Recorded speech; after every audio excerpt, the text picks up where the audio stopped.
When I asked my teacher to leave equations on the board for an extra minute, he refused and said, "If you're so special, use your phone." When I did, he banned phones in class. I didn't say a word. That was 5 months ago. Yesterday, he was packing his car, red-faced and shaking. When I was in high school, I struggled with dyslexia, but I never let it stop me from dreaming big. I knew I needed to work twice as hard just to keep up. So, I set my mind on working 4 times as hard so I could reach the top, and it paid off. By senior year, I had a 3.9 GPA, was in multiple AP classes, and was laser-focused on getting into MIT. Physics was my favorite subject. But Mr. Davis, my AP physics teacher, seemed to have it out for kids like me. From the start, he made these little comments about my disability. Like, when I asked him to leave equations on the board for an extra minute, he refused and told me, "If you're so special and can't keep up, use a phone." So I did. But when I'd take photos of the board instead of copying, he'd tell me phones weren't allowed in class. One day, I stayed after. My voice shook a little, but I laid it all out. I told him how he was violating school policy by denying me accommodations. I told him my dyslexia didn't mean I was dumb. I thought maybe he'd understand or at least back off, but he didn't say much. Just crossed his arms and stared like I was wasting his time. I left thinking maybe I'd made it worse. Turns out I had. The next week, we were reviewing for midterms, and I asked him to clarify something on the board. He looked around the room and said, "Okay, everyone, I'm going to use smaller words and talk slower for Alex's benefit." Then he started explaining it in a dumb, slow tone, like he was talking to a toddler. He exaggerated every syllable. Kids chuckled at me. My face burned so hot I felt dizzy. I tried to ask a follow-up, and he said, "This is why some people should consider community college instead of aiming for MIT." Just like that, in front of everyone. I froze, couldn't move, couldn't talk. I wanted to disappear. Then I did something I didn't plan. I stood up, walked to the front of the room, shaking so hard I thought my knees would give out. And I said that dyslexia had nothing to do with intelligence, that Einstein had it, that Hawking had a disability, that I wasn't the one who should be ashamed. But he just told me to sit down and get back to the review.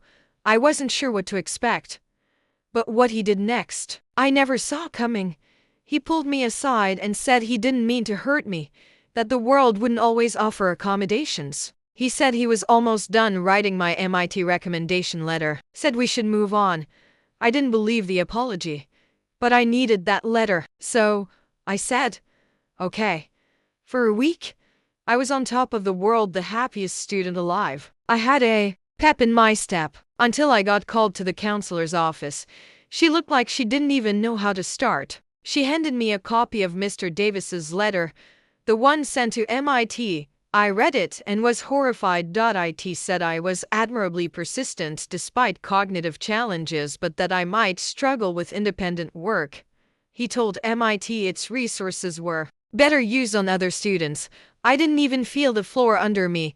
She said MIT had already responded. They were passing on my application because of that letter.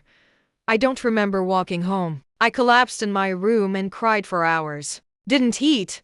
Barely slept. I kept replaying it all. And something just broke in me, but not in a way that made me give up. It made me mad. Furious.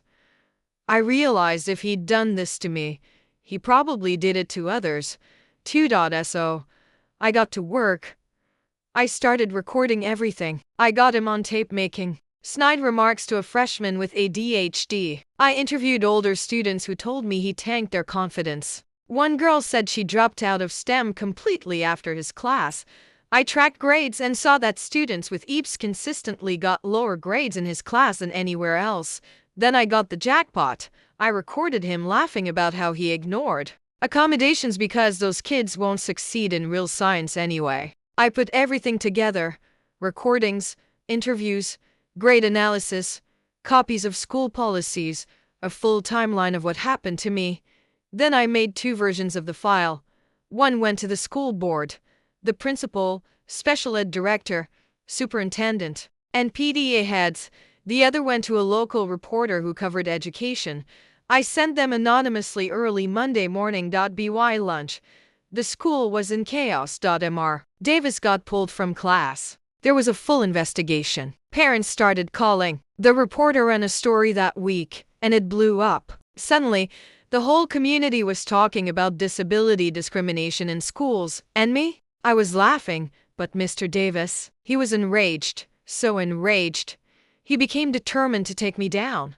And before I knew it, rumors about me started circulating.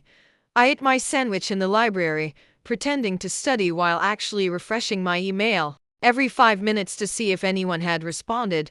The first reply came from Sarah Chen around 2:30 p.m. She wanted to talk to me to verify some of the information I'd sent. I responded that I'd prefer to remain anonymous for now, but was willing to answer questions via email.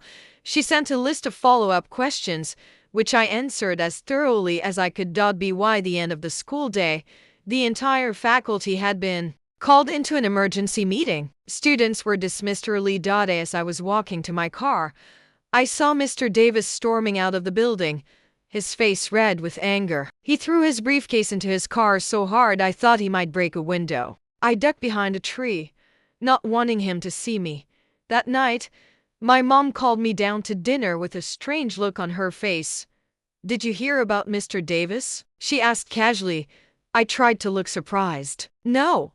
"What about him?" "The school called all the parents of his students. Apparently, there's some kind of investigation happening. They wouldn't give details, but he's on administrative leave." I nodded, focusing intently on my pasta to avoid meeting her eyes. "Weird," I said. She studied my face for a moment. "Alex, you wouldn't happen to know anything about this, would you?" I hesitated. I wasn't ready to tell her what I'd done. "Not yet. I heard some rumors at school, but that's it." She didn't look convinced, but she didn't push it. My dad changed the subject, and I gratefully jumped into the new conversation. The next day at school was chaos. Everyone was talking about Mr. Davis. The substitute, Miss Rodriguez, seemed nice, but clearly had no idea what was going on. She just handed out worksheets and told us to work quietly. By Wednesday, Sarah Chen's first article appeared in the local paper. The headline read, "Investigation launched into alleged discrimination at Westlake High."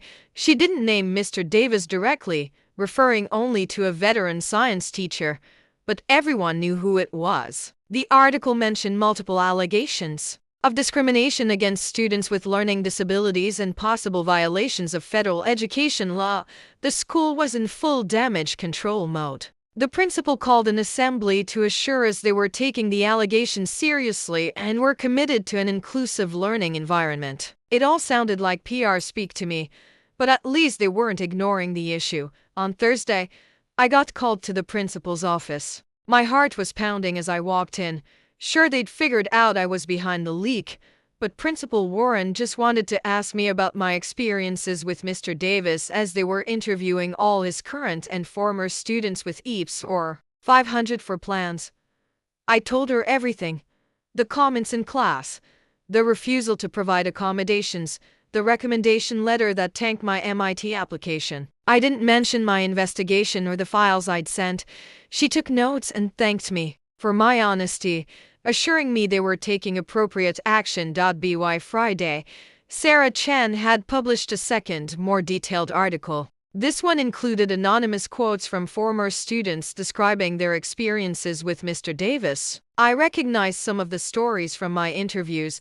The article also mentioned the statistical analysis showing the grade discrepancy. The community was starting to take notice. Parents were calling the school. The school board announced a special meeting to address the situation. I should have felt victorious. My plan was working better than I could have hoped. But instead, I felt empty. MIT was still off the table. My dream was still shattered. Taking down Mr. Davis wouldn't change that. Then on Saturday morning, I got an email from Miss Peterson asking me to come to her office on Monday. No explanation, just a request for a meeting. I spent the entire weekend anxious, wondering if I was in trouble or if she somehow knew what I'd done.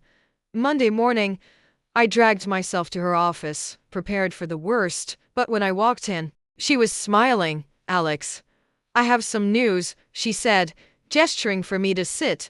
In light of recent events, I took the liberty of contacting MIT's admissions office. I explained the situation with Mr. Davis's recommendation letter and asked if they'd reconsider your application. They've agreed to review it again, this time without his letter. They're replacing it with one I wrote myself, along with a letter from Mr. Rodriguez, your AP Chem teacher. I couldn't believe what I was hearing. So, I might still have a chance? You definitely have a chance, she said. A very good one, in my opinion. Your grades, test scores, and extracurriculars are all exceptional. And to be honest, I think they're a bit embarrassed about the situation. No one wants to be the university that rejected a qualified student because of discrimination.